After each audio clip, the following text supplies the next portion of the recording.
in the places that I have lived, as I have aged, I feel like I have become less visible. The difference is I don't really care. Like, it's not hurting my feelings that, where I would walk in a room in my 20s and 30s and people would take notice. That doesn't necessarily happen now, except in Portugal. Didn't live there, just visited, but definitely was seen in a way that I had not been seen in a long time. Welcome to Flourish in the Foreign, the award-winning podcast that celebrates, elevates, and affirms the voices and stories of Black women living and thriving abroad, while exploring living abroad as a pathway to wellness. I'm your host, Christine Job, a Black American with Trinidadian roots, business strategist and writer from Atlanta, based in Valencia, Spain.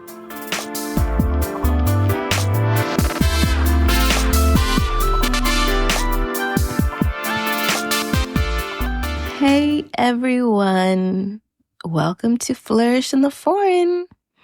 I am Christine. Welcome back. Or if you're new, welcome to this podcast. Let me take your coat, kick off your shoes, relax your feet, I'm glad to have you here. I do have a bit of news for y'all, which is the podcast has surpassed 100,000 downloads. It's actually not new. It had already surpassed 100,000 downloads, but I don't think I told y'all that. I don't think so. So yeah, hey guys, we've passed 100,000 downloads. I'm trying to learn how to celebrate more, so that's why I'm telling y'all this. It is a big deal. I'm gonna try not to play it down. It's a huge deal because this is a podcast that is run by one woman. That woman being me. That woman being not an audio trained person, a self-taught person. Yeah. A lot of y'all know that my education is in law. We did not have any podcasting, audio, anything, classes in law school. And I'm a business strategist, so there's that. So it's a pretty big deal to hit 100,000 downloads, and being completely solo indie podcast, it's a big deal. So I'm telling y'all to celebrate with all of y'all. It wouldn't be possible without the love and support that you all have showed me. It is through y'all's efforts, telling a friend to tell a friend, putting it into Facebook groups, sending it to your sorors, sending it to whoever, that has made this possible. So thank you so much. I really, really appreciate y'all. Before we get into this episode, I don't know how many of y'all are on TikTok, but there's incredible phenomenon, trend that is happening called Hillman Talk or TikTok University, where this amazing professor, Dr. Barlow, unexpectedly kicked off this series of majority Black women, but I think there are professors who are Black men and of other races and ethnicities. But it's this incredible trend where you have these amazing experts and incredibly educated Black people teaching on these really interesting topics for free on the internet. And I want to bring it up because it's giving me very much feelings of 2020 where, if you kind of harness that energy of 2020, if you leaned into it, a lot of things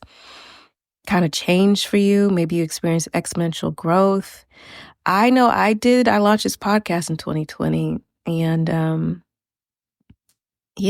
I was sat down in lockdown here in Spain and decided I was going to actually walk the talk. I'd been thinking about Flourish in the Foreign at the time for probably about 2 years.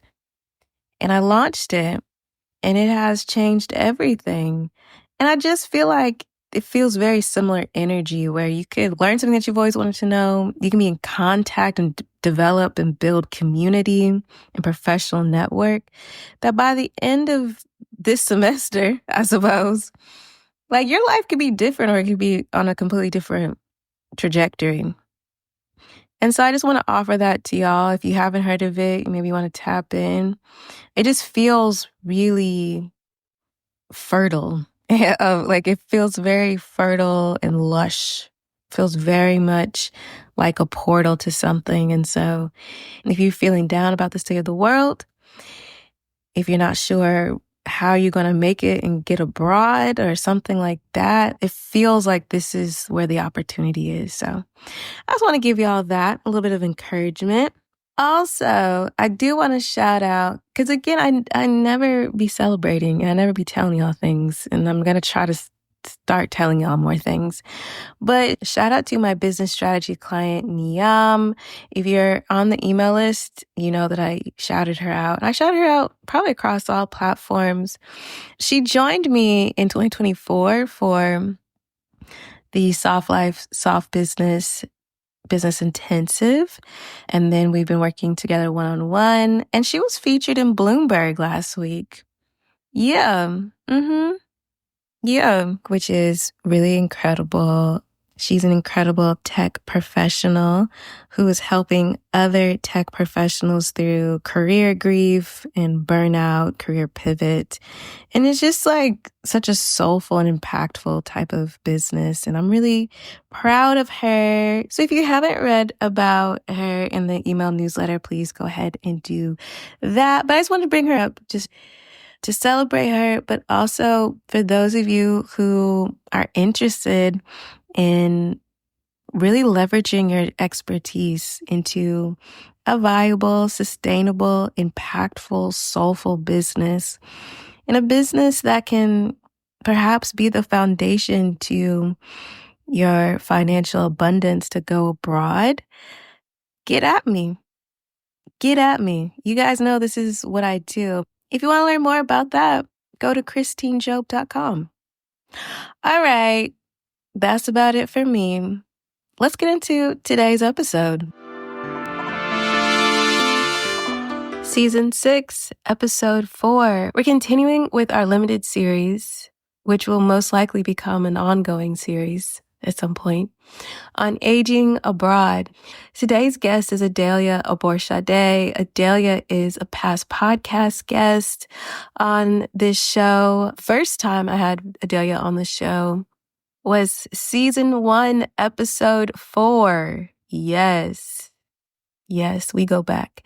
And I had her again on the show speaking about financial wellness. I absolutely adore Adelia. I love talking with her. And every time I speak with her, I just feel so enlightened and encouraged. So if you have not checked out Adelia's episode on this podcast, be sure to do so. Adelia Aborisade, known as Picky Girl Travels the World, is not only a world traveler, but also a money coach whose work centers around empowerment through financial education. Adelia believes that everyone should be able to make confident financial decisions and has dedicated herself to teaching those who lack the knowledge and skills to do so. With a unique blend of personal experiences and professional insights, she offers practical tips and resources to help women transform their lives. I always love chatting with Adelia, regardless if it's being recorded or not. I just think the absolute world of her, and I really appreciate her transparency, her vulnerability, and her generosity in sharing her reflections on aging abroad. And I think you all will too. So I'm going to let Adelia tell you all about it.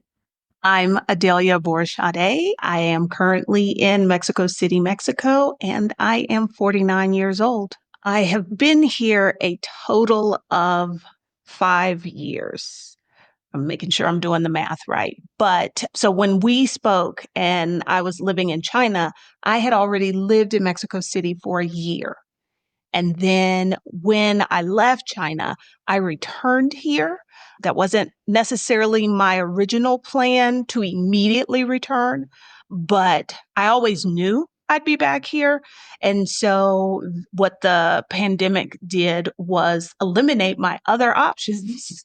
So I was like, okay, I guess I got to go home. And to me, home is Mexico, specifically Mexico City. So I've been back a little over 4 years. So Adelia has lived in Honduras, Mexico, Kuwait, China, and the US. And so I asked her, how has her idea of aging changed throughout her time abroad? I think more so than when I lived in the US. And it's that whatever support I am going to need, I am fully responsible for creating that system and setting it up. And I think that would have been true for me in the States. It's just not, it just wasn't so obvious.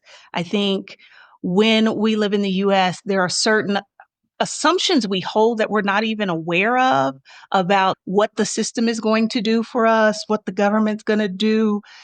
And when you live in someone else's country, in another country, even if you've made it your home, those things, one, may not really exist. And two, your ability to access them is not necessarily guaranteed. So I think that's probably the biggest change for me is I have become acutely aware of this is something that I have to be in charge of. I asked Adelia to elaborate more on some of these systems and or sources of support that, as she said, are not promised abroad. I think when you live in your home country and you have friends and relatives, I think we're less concerned about do people know my wishes, although we shouldn't be, about who needs to get phone calls, that sort of thing.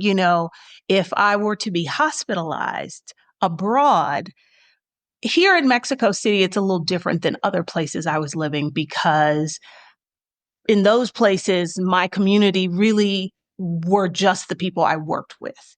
Whereas here, it is more about friendships and community in that sense. And so it is thinking about what happens if there's a medical emergency. Who do you call? Like recently, I got sick and I was on the fence about do I go to the hospital? Do I go to the emergency room? There was thought about, okay, what is that going to look like?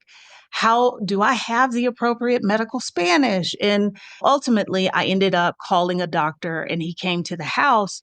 But I would not have had those hesitations or those things to consider if I was still in my home country.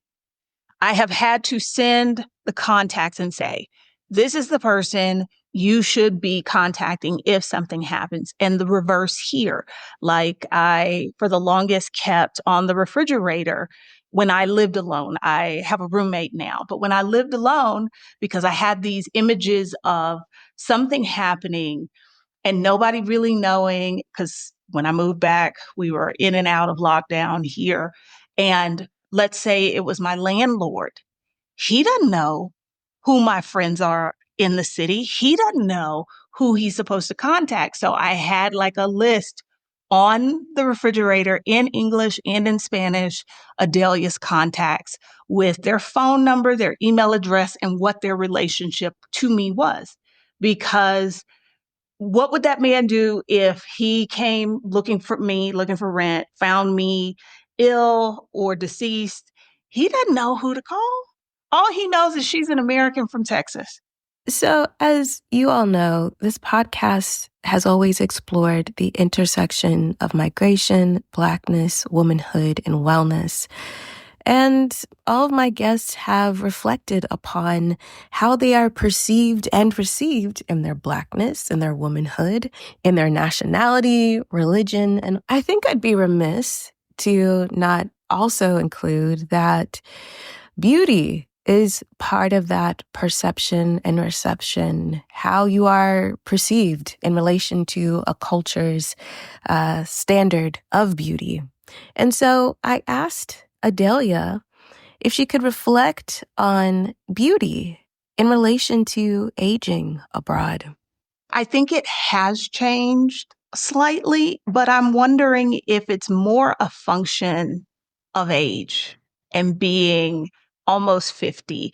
Like when I left the US, I had just turned 40, and 40 is an incredible time in your life. That is like when the real fun starts to happen. Also, I even being abroad, and maybe it is because of the places I have been abroad, when I think of beauty, and I know I shouldn't do this, I am thinking about my beauty in the minds of men. And shame on me for centering what a man thinks. But I'm going to keep it real. That's what came to mind. And in the places that I have lived, as I have aged, I feel like I have become less visible. The difference is I don't really care. Like it's not hurting my feelings that where I would walk in a room in my 20s and 30s and people would take notice, that doesn't necessarily happen now, except in Portugal. Didn't live there, just visited, but definitely was seen in a way that I had not been seen in a long time.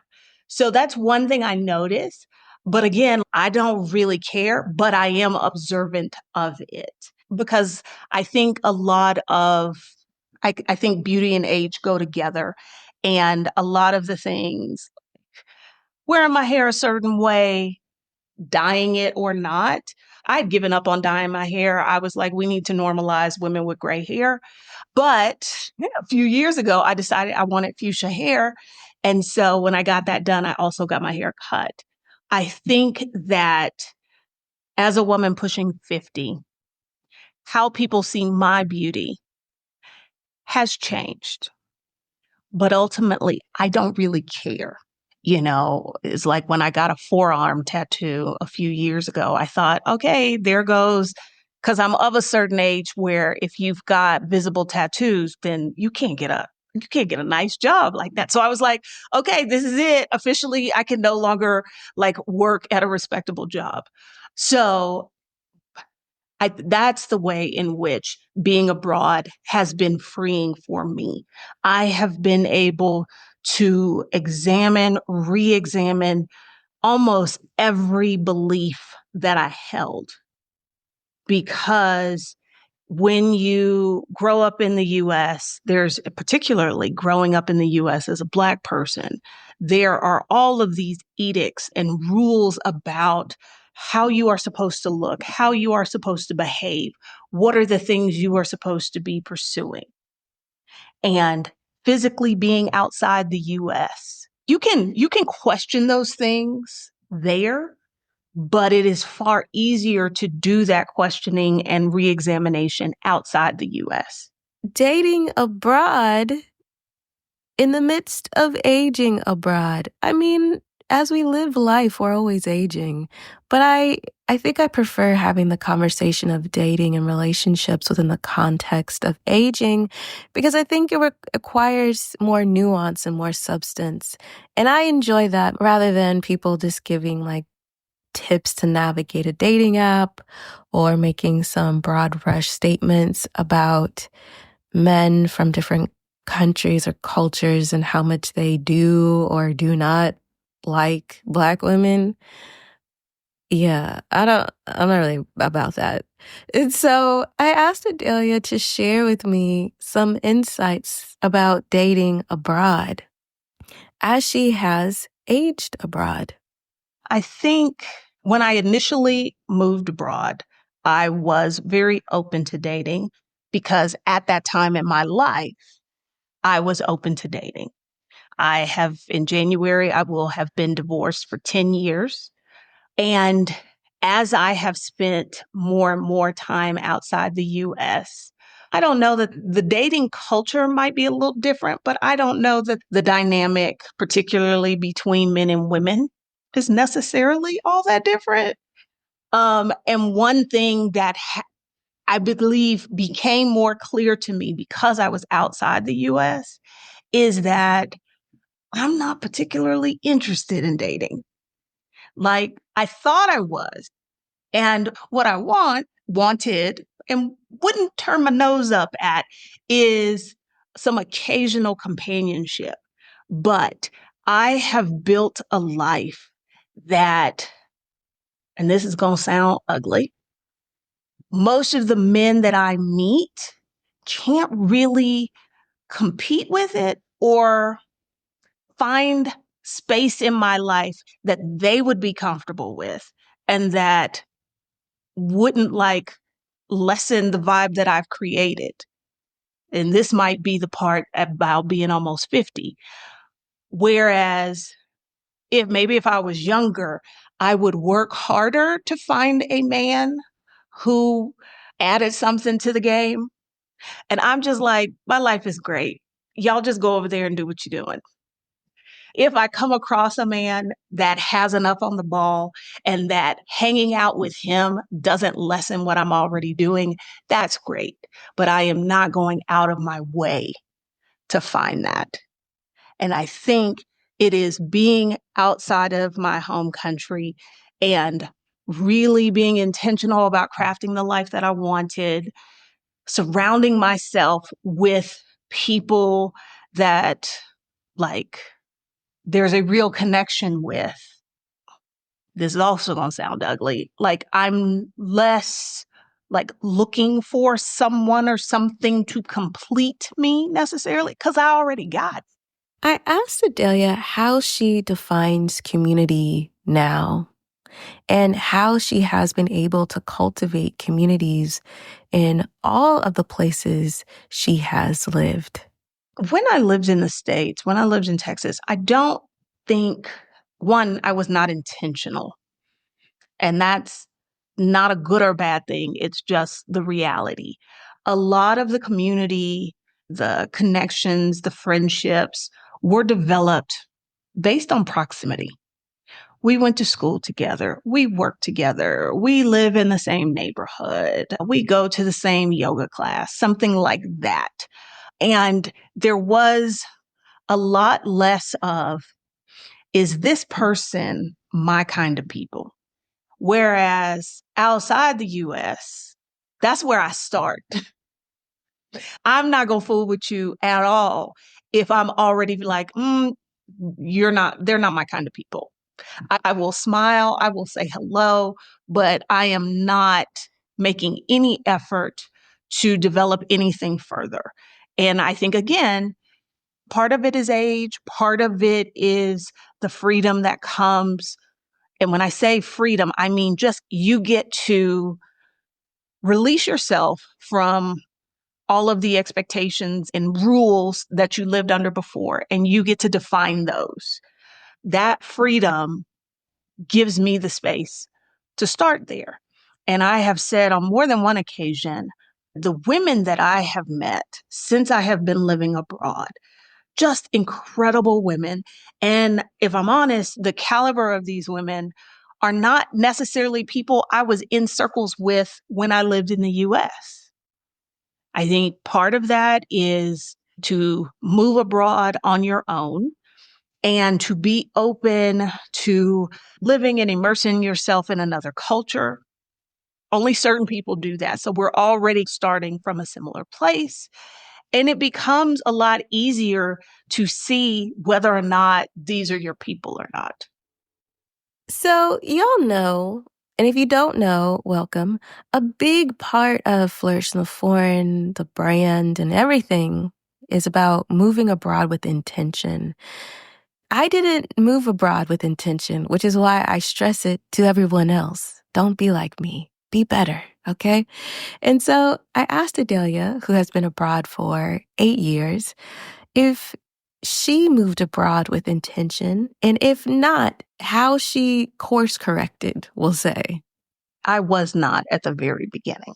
And I I think part of that is because it was at the beginning of this journey. I think part of that is because I lived in a place and I didn't really have the language skills necessary to engage people outside of the circle of folks that I worked with or that were in the English speaking community. But definitely not long, probably about a year and a half into that, I very much started to develop that and be much more intentional. Motherhood. Now, I don't have any children, but I understand that motherhood doesn't stop just because your kids grow up or your kids live in a different country than you do. So I asked Adelia what it has been like mothering and grandmothering from afar. I think to a certain degree, it is, I imagine, because I have never lived in a separate US state from them. But I imagine it is a lot like that. Being in Mexico, I think, it definitely does make it easier. Because, when I lived in China, it's a whole day to get stateside. So, not too long after I came back, my oldest was pregnant. One of her kids had COVID. She was trying to work. And I was like, the way that I live, I was like, I'll just come there and watch the one with COVID, and you can keep doing what you need to do. And that would not have been possible to do had I lived in China or had I still lived in Kuwait. Um, so I think it's not necessarily that being abroad has changed motherhood. It is that I have created this life that gives me more freedom and more flexibility to step in and offer assistance that I don't think if I was still stateside, I would be able to offer. So ever since I first recorded with Adelia, back in 2020, she has dropped so many financial wellness gems. In her original episode, we did one for financial wellness, which is a compilation episode as well.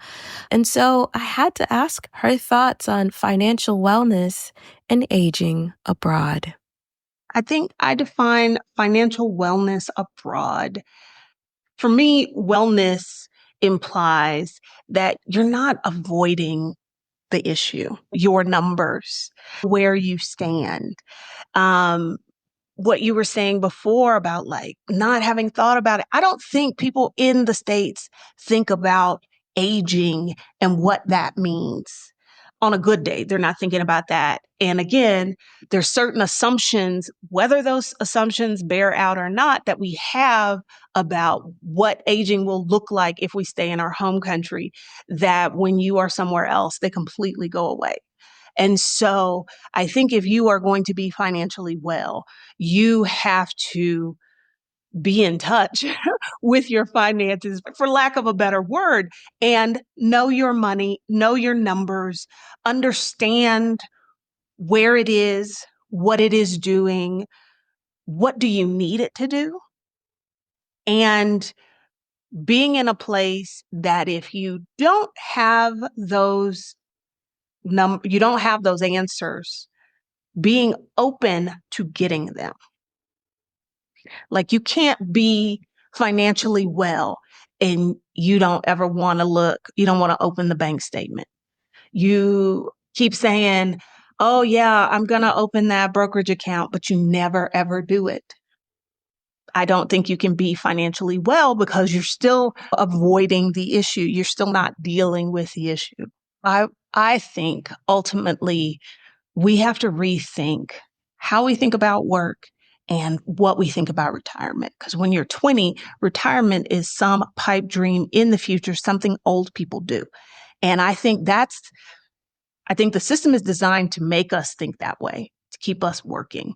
But if we approached it with, how long do I want to work for money? That then shifts every financial decision you make. That if you're graduating at 22, 23, and you're like, I only want to work for money for 15 years, and then I want my time to be my own. In essence, what you're saying is, I want to be retired before I'm 40. But I don't think we need to frame it that way. Frame it as, this is how long I want to work. And all of a sudden, if you're thinking, well, yeah, I only want to work another 15 years, what do I have to do to make that a possibility? I think one, right now in the current system we exist in, people don't even think that is a possibility. It absolutely is. If you can make some intentional choices about the work you do and about where and how you use your money. Also, I don't like focusing on quote unquote retirement because, again, that is so far away. And I'm very much owning my age and the fact that I am old. Because when I think about when I was 20, hell yeah, I thought somebody who was 50 was old. And that seems so far away. But like they say, just keep on living. And if you're lucky, you'll look up and you'll be there as well. So my thing is to really change the way they're thinking about it. How long do you intend to work? And so if you're somebody that's like, I'd love to work until I'm 70. Well, you've got a little bit more time to disregard things. But if the idea of working for 20 years, 15 years, and like, okay, that's great, that's it, then you've got to be thinking about that. So what are the choices you're going to make for your money? And yes, that means investing. Like you mentioned, if you're going to go to school in Europe, in Germany, because tuition is free, and you're going to stay there, okay, what are the pension options there? Does that require you to work to a certain age? Is that part of your plan? How do you feel about that? It's not a given. That's another thing I really wish people would rethink, this idea of, like in the US, well, I get my full Social Security at 65, so I guess I'm working at 65. You don't have to wait for the government's money. You can put your own money to work and you can decide when you stop working. That's what I want for those people. I want them to rethink that, particularly people who go abroad younger and find themselves doing most of their adult working time outside the US. Because and I'm talking about US citizens, if you grew up in the US, you have this concept of Social Security, so on and so forth. If you've been working outside the US, you've not been contributing. It's not something you just automatically get because you exist. There are countries that do have systems like that. The US is not one of them. So that is something that you need to consider is, when I don't want to work, where is that money coming from? Am I working in a country that has a system that I can participate in? Or like I taught at international schools, and it's kind of hit and miss there. Some schools have offerings, not always the best. But because I was not consistently at the same school or in the same country, having money for the time when I no longer wanted to work, that was my responsibility. And a lot of folks don't think about that. Having children, that's a huge one. And I think not in the way that US Americans would immediately think, because they would think about college. One, I don't necessarily think parents should be assuming they have to pay for college, because if we real, you probably don't have the money to pay US college tuition and save for the time when you don't want to work anymore. Now, I'm not talking to everybody there, but I am talking to a whole lot of people. But again, we've been conditioned to be like, that's what a good parent does.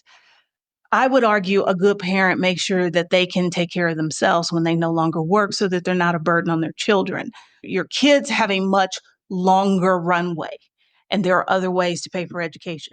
I know that's where most people's mind go, but I would caution people to think about like the complete cost of bringing another person into this world, the cost of them getting here. And in the US, we're very much, okay, you're 18, see ya. We are living in a time right now where we are witnessing that can no longer exist. With the way prices are going, the way wages are not going anywhere. The reality is multi-generational living is probably going to need to become a reality for a multitude of reasons. So if you're choosing to have children, I think that's something you need to think about, because I think it would inform your choices if you were to buy real estate. It's something like, again, one, I'm Gen X. And so we were just turned loose. Nobody really parented us. Okay.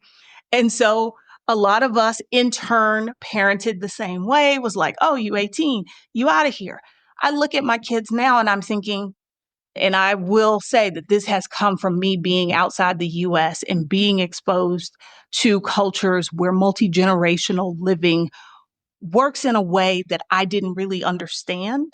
But instead of buying a single family home, I absolutely would have been looking to purchase real estate with the idea in mind that it would make more sense that my kids had a place to be here with whatever families they chose to build, that sort of thing. So if you are going to have children, I think it's important to think about your financial involvement. I'm not going to say responsibility, but your financial involvement is probably going to be for a much longer time than you had previously imagined. And so, what is that going to look like? What are the choices you're going to have to make to adjust for that? Hey everyone, I hope you're enjoying this episode of Flourish in the Foreign. And if you are, please consider supporting this labor of love, but labor nonetheless, by buying me a coffee at buymeacoffee.com/flourishforeign. Make sure that you are subscribed to the podcast, and please review the podcast on whatever platform you use to listen to the show. Fun fact, if you listen on Spotify, you can leave me comments that I can actually respond to. Yeah. Make sure you follow the podcast on Threads, Instagram, TikTok, YouTube, and all the other social media platforms that the podcast has. If you want to read more of my personal truths and musings as I explore and navigate the intersection of migration, Blackness, womanhood, and wellness, be sure to subscribe to my Substack, Flourish in the Foreign, Truths and Musings by Christine Job. And for all other Flourish in the Foreign resources about moving, living, and thriving abroad, including guides, courses, and more, be sure to go to flourishintheforeign.com. All right. Thank you so much for listening to this episode of Flourish in the Foreign. Now, back to the episode. I asked Adelia about end-of-life planning, how she is managing end-of-life planning, and she could share some advice with all of you. I think folks have to be realistic. This idea that I'm going to be perfectly healthy up until the moment I die, and I'm going to die in my sleep. Like, that might be the ideal, but that is not the reality that a lot of people are dealing with. And so there should be funds. If you're somebody who budgets, that should be one of your savings investing items in your budget. If you're somebody who doesn't and who does more of the anti-budget budget where you pay yourself first, that should be one of the places that you are paying yourself first. Because the reality is nobody's going to take care of you for free. So either you have the money to pay for that care, or you are on the mercy of the state. And I'm talking about the big state. And you may live in a country where there is no state apparatus, where the expectation is your family is supposed to do that. If you're choosing to live in another country where you don't have your family there, that's on you. Or I don't know where indigent old people go here, but I'm going to guess it's not someplace good. So you got to think about what could that care look like and who's going to pay for it. Now, you know, my children are still relatively young, and maybe they are really going to get it together and start raking in tons of money, and I don't even need to worry about this. But based off of the people who they are now, I know that I need to be paying for this and I need to be making a plan for that. And we could argue that is one of the advantages to being outside the US, that getting that kind of care that either allows you to age in place or going to a facility where it won't bankrupt you. It's interesting because here in Mexico, in certain communities where there have been large numbers of people who have migrated there who were already older, this is starting to become an issue. And there are starting to be more like assisted living kinds of places.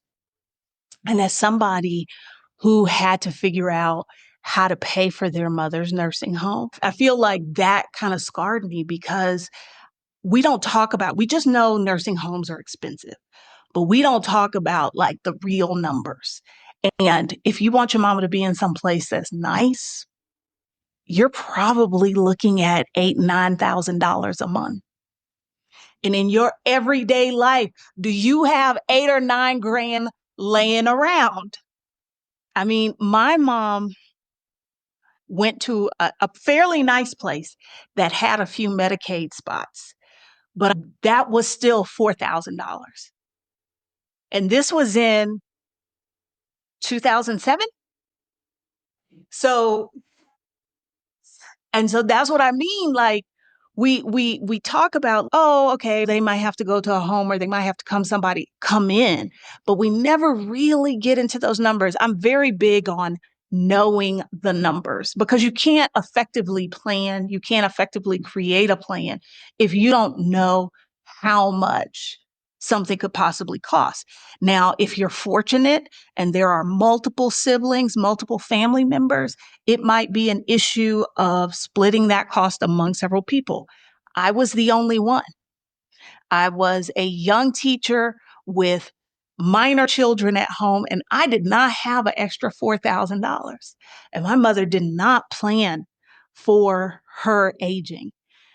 Literally, that woman had no plan at all. And I didn't know enough to ask because I assumed she's an adult. She wouldn't be doing this if she didn't have a plan. That woman did not have a plan. But given that those are some numbers, I was watching a video of one facility here. It was like basically complete full care. The only thing they did not cover, I think, were diapers and maybe meds. And it was like $2,000. So that is definitely an advantage of being outside the US. Your costs might be less because in a lot of places, that sort of labor can be cheaper, can be more affordable. You might be able to hire somebody to come into your house, depending on your situation. So, but it is something you have to think about. And it is actually, I am 16 years older than my roommate. And so this is a conversation that we have about, okay, if something happens to me, like I have a stroke or something like that, what is it I want? Where do I want my money to be spent? Because my mother had to go into a nursing home. She did not have any money. People who do have some money, is that how you want your money to be spent? Or were you really hoping for some of that money to go to your children, your grandchildren, your nieces, nephews, whomever?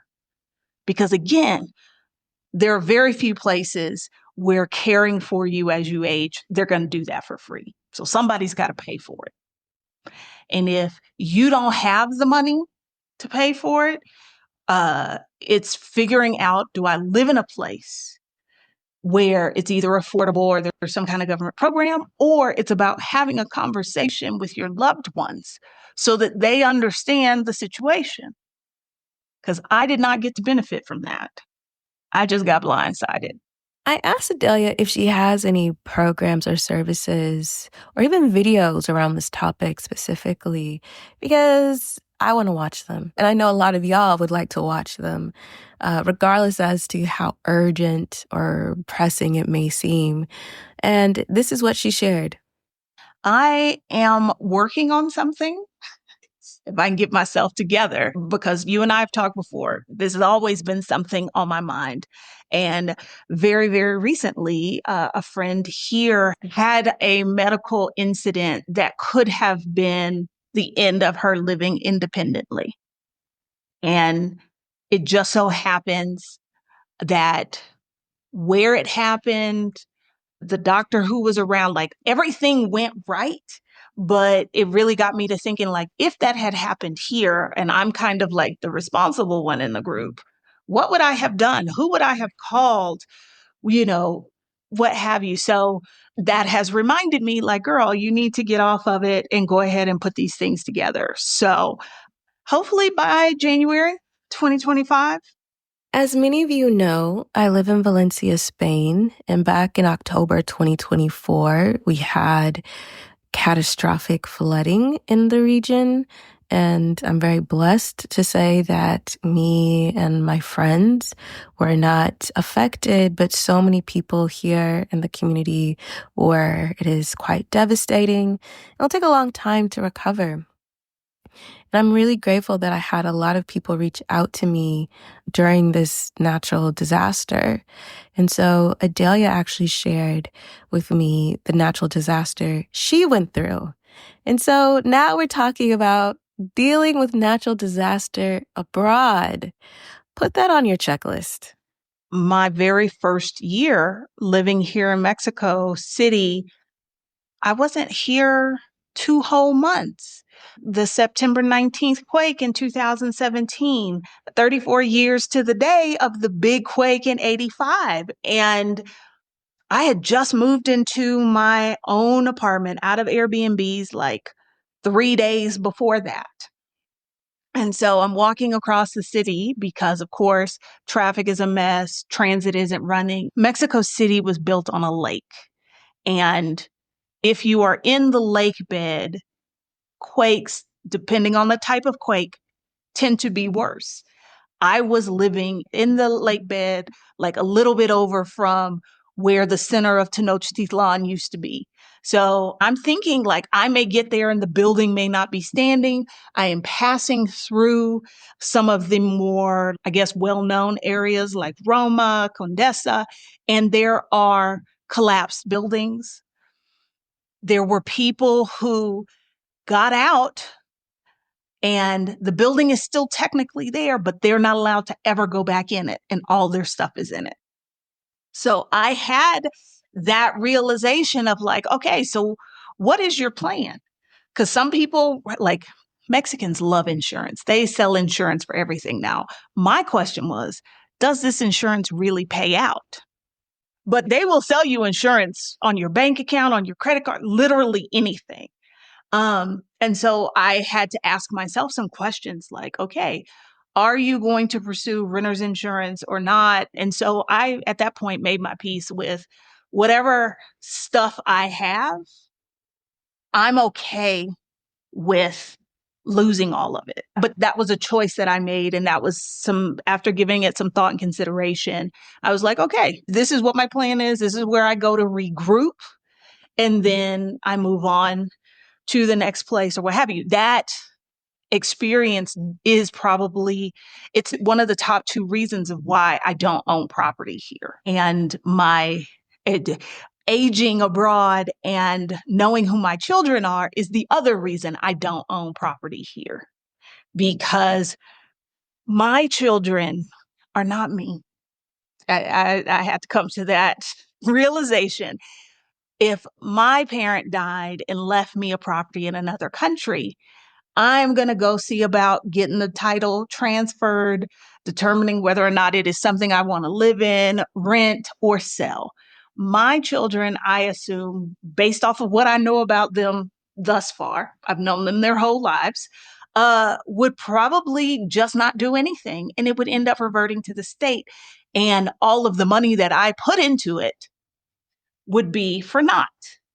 That and the thought that, my whole investment could go down in flames, I've decided that whatever money I have, I should leave it to them liquid as opposed to leaving them physical real estate assets. So, a lot of people are considering investing in real estate abroad, perhaps purchasing a home that they will live in, or perhaps purchasing a home for investment income. I asked Adelia to reflect on, I think, a pretty wide held belief that real estate is the best investment, point blank, period, regardless of where you are around the world, and how big of a part it should be of your investment portfolio. I think real estate could be a substantial part of your portfolio because what I preach is you have to invest. I talk about investing in the stock market a lot because that has the lowest barrier to entry. You can get started with a couple of bucks in about 15 minutes. There are people for whom they don't want that route. And so investing in real estate could be the way to do that, either through properties that are going to generate income like rent or buying property, planning for it and allowing enough time for it to increase in value and selling then. But like most things in life, there is no one size fits all. I just sold the house I inherited from my mother. When I initially went abroad, I was like, I don't want anything to do with it. I'm going to sell it. Let me get the title straightened out because my mother died without a will. And then as time went on, I got sucked into the, let's build generational wealth, blah, blah, blah. And I thought, because it's a gut anyway. I was like, well, if I on the same lot rebuild a duplex, that way each kid has a unit that they could either live in or rent out, provide them with some income. And then I talked to my children and discovered they are not inclined, nor do they have interests in any of that.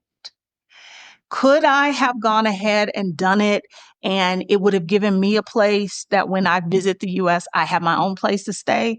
Yes. And rent it out the other side and generated myself income? Yes, that would be great. One small issue there is I would have to oversee a construction project. I have done that before because I have built a custom home from scratch. I never want to do that ever again. And I would have to be in Texas to monitor it. I know people are like, oh, you could do that from afar. I've built a house before. I know how you need to be on site. So I had to have my little come to Jesus moment about, do you really want to do this?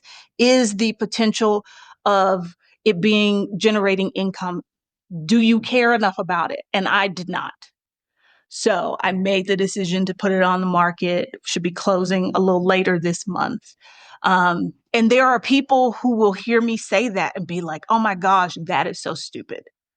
And for them, it might be.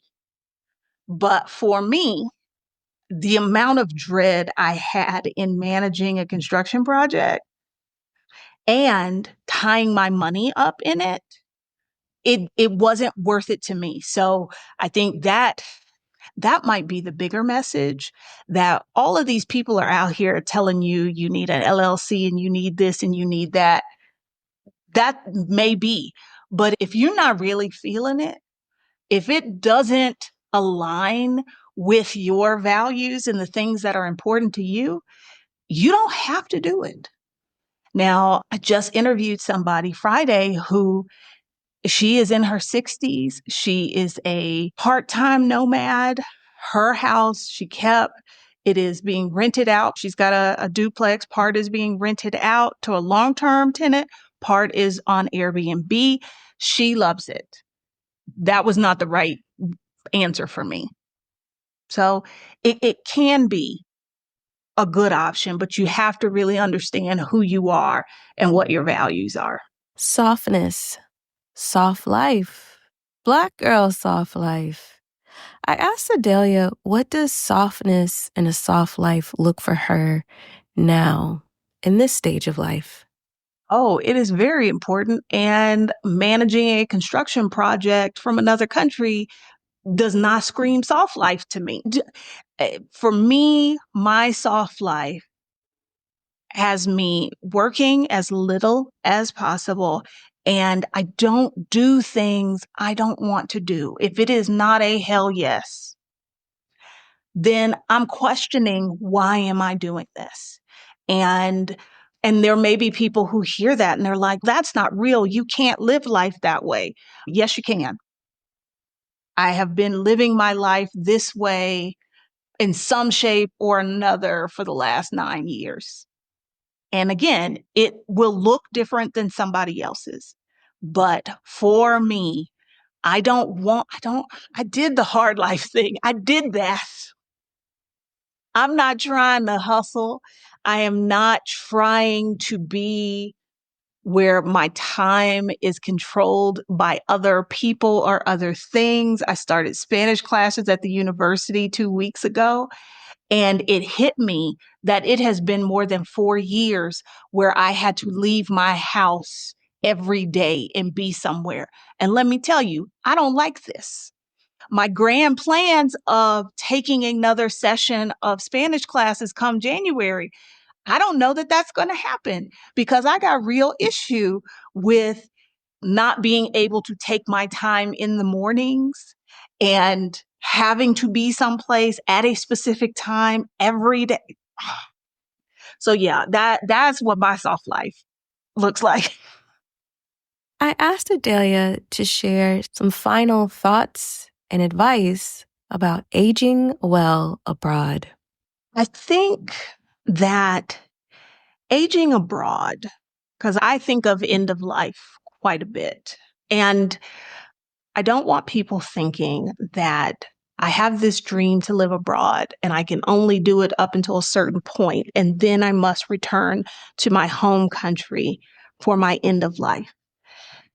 They got old people everywhere. They have people who die everywhere. It's about understanding the reality of the situation in the country that you live in and creating a plan. Now, that doesn't mean you have to figure out every aspect of it, but at least you have a plan of, this is what I want to happen. These are the things that I have set in place, and make sure somebody knows about that. Just the other day, I text my BFF and I was like, because I had made her get a trust because she has multiple siblings, and was like, oh, well, when I die, I just want you to do X, Y, and Z. And I was like, I'm not a family member. Like, you can want that to happen, but if you don't put something legally in place, I can't, your siblings can do whatever the hell they want with, because the state will, she doesn't have children. The state is going to go with them over me. So I sent her a text and I was like, hey, who's the trustee on your trust? Because I'm like, if that's me, I need to be asking some questions to know, like, where do I find the documents I need? Who do I need to call? Who's the lawyer that's over, those kinds of things. So again, we want to make the plan, but we also need to let people know their part in the plan, that there is a plan, that there are wishes you have. And so you can live out your life. If you found a new country that you love, you can live out your life there. You don't have to go back. I asked Adelia, what is her current definition of wellness? And how has that definition changed as she has lived and aged abroad? I think my current definition of wellness is really big on not having regrets. Like, if there are elements of your life, that things that you're doing that you're like, this don't feel good. I wish I hadn't. That's not a well-lived life. And so living it in a way that is aligned with your values, eliminates, I would say, like 99% of possible regret. So that to me is wellness. Thank you so much, Adelia, for always making time to chat with me. I really appreciate you, and I always appreciate our conversations and your wisdom. If you are interested in keeping up with Adelia, you can online via social media and her website. Mostly over on YouTube. My channel is called Picky Girl Travels the World. It is where I talk money, I talk life abroad, and I talk about travel and kind of where those things intersect, hoping to sort of demystify, money, travel, and everything in between. If you want to be on the mailing list where all kinds of stuff gets shared, you can just go to pickygirltravelstheworld.com. Thank you so much for listening to this episode of Flourish in the Foreign. To learn more information about this guest, be sure to check out their show notes page on the website flourishintheforeign.com. If you'd like me to come speak to your group, your organization, your sorority, your company, or any other type of entity, I can. Yes, did you know that? I can. I am available for paid speaking engagements, which includes in-person talks as well as remote talks. Yes, I do travel. I really do.